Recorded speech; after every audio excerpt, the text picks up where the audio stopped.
Hey peeps, I wanted to talk a little bit about tarot today. And I've been having some personal reflections recently on both the Hermit and the Hierophant from Ian Daniels' Tarot of Vampyres deck, specifically. I'm just going to show you the imagery for the Hierophant and the Hermit here. From this, my most beloved deck, this very, very powerful deck indeed. I've been thinking a lot about wanting to create more content on living tarot as a living, breathing practice, and not just as a how-to so that you can do readings, which it absolutely and 100% does have its time and place.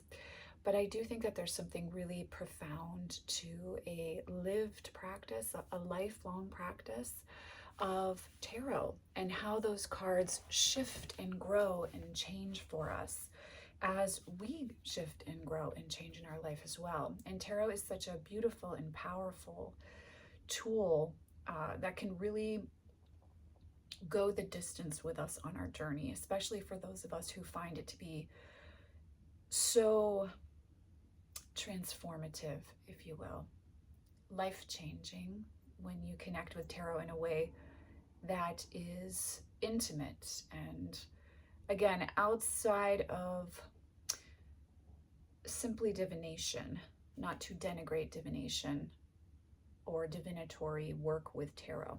But a lived practice is really when you allow tarot to occupy space with you as you move throughout your life. And so I have drawn the Hermit card far too many times this year. And then a very dear friend of mine recently told me the other day that the Hermit is my card of the year. It's my card for 39, which somehow I had lost track of looking up for myself this year. And I wasn't surprised that the Hermit was my card. So I was reflecting a little bit on what has really come through for me drawing the Hermit so many goddamn times for myself, to such an extent that I kind of playfully yell at Tarot of Vampyres when this card pops out for me this year. But I want to read a passage here within Phantasmagoria, which is the guidebook for Tarot of Vampyres. Ian says here, the Hermit is more closely linked to the act of inner meditation than to external understanding, which is the role of the Hierophant.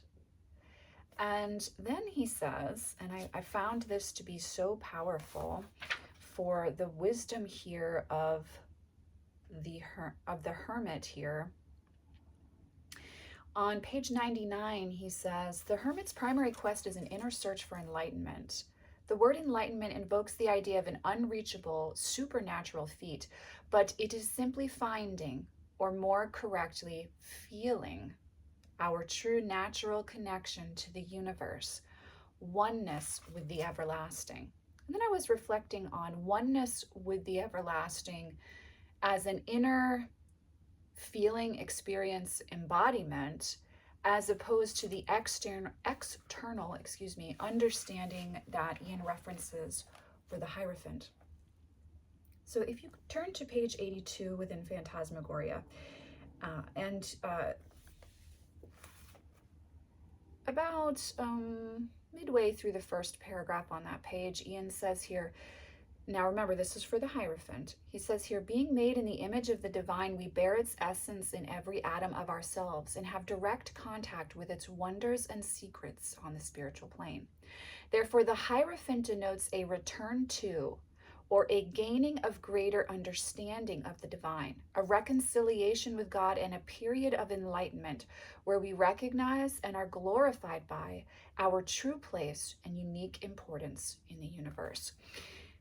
And I left this dance between both of these cards, this dance of understanding that we are one with the universe, which happens through the Hierophant, and then this feeling of oneness with the universe, which we connect with through the Hermit.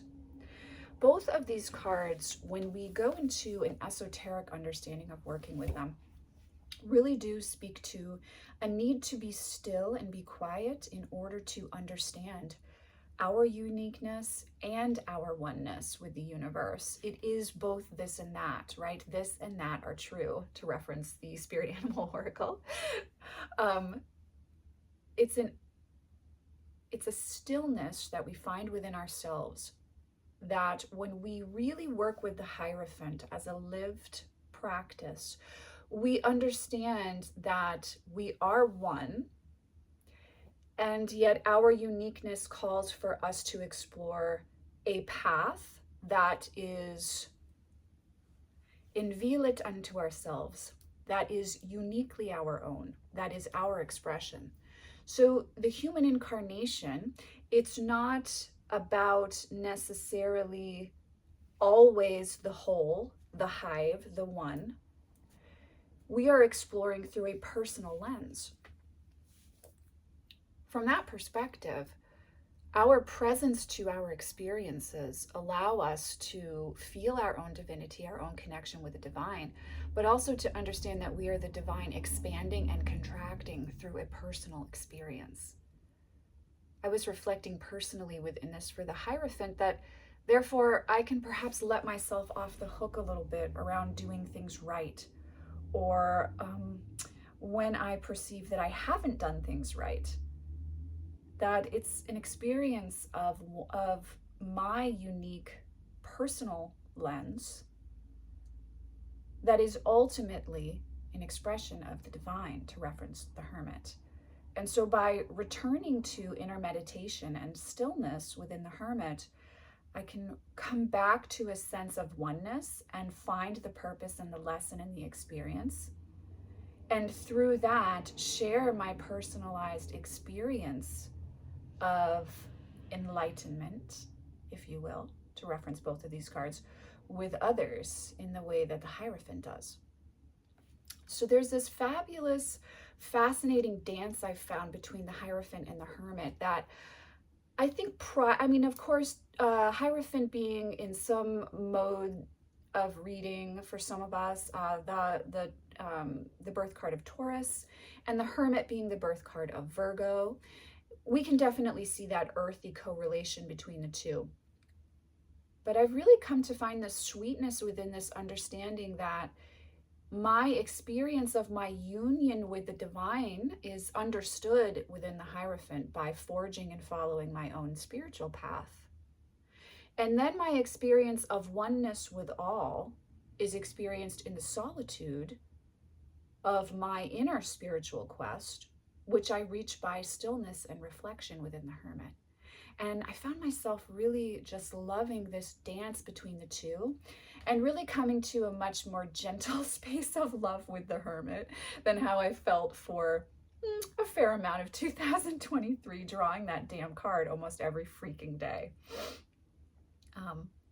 Also within the Hierophant, in references on page 82, connecting in with our personal guardian angel, who is also our spiritual lover.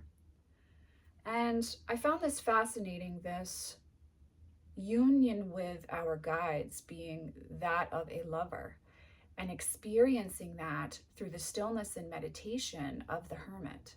That in order to, perhaps in order to experience union with our guardian angel, personal guide, face of deity, we reflect, we go within, we meditate, we journey, which we experience through the Hierophant. Through the Hermit. So we have this experience of the Hierophant, this sacred matrimony, this sacred union with our guide, our guardian angel, our ride or die, face of deity, if you will. And how we get there is through the stillness of the Hermit. That our spirituality can be a form of union experienced energetically, and that experience can even involve our sexuality, our sensuality, our experience of ritual in our spiritual practice. And that's really, well, I suppose it's delicious, right? It's also something that for a lot of us still at a societal level is a place that we shy away from. And so I found that fascinating that within these esoteric cards that are looked at as activators, you know, they are major arcana and they are activators for us on our journeys. There's also a little bit of grit and a little bit of dirt in there in a very yummy way. That when we start exploring that, we realize it's something actually quite holy. This union between Venus and the everlasting that's referenced here in this imagery. It's a very powerful, potent idea. Something to sit with if you too are walking a lifelong path with tarot and looking to understand different layers of both the Hermit and the Hierophant. This ecstatic union with our guides, with the faces of the divine that we are walking with, which ultimately are expressions of our own divine essence, aren't they? And so this union with ourself, an energetic, ecstatic, spiritual union within ourself, how potent and eye-opening and a little bit scary, but also really juicy and delicious. There's something to explore within there as well that I found really exciting in my own personal reflection. We so often want to divorce our spirituality from the body and from pleasure within the body. And yet, what if pleasure within the body brought us closer to the divine? What if that release and that experience of yumminess being in our bones, what if that was actually a very deep union with our spiritual truth? Isn't that interesting to think about? So these are some of my thoughts living tarot, living with tarot, living tarot as a personal journey, and also walking a path that embraces the divine feminine and Venus. So thanks for joining me for this little tarot chat.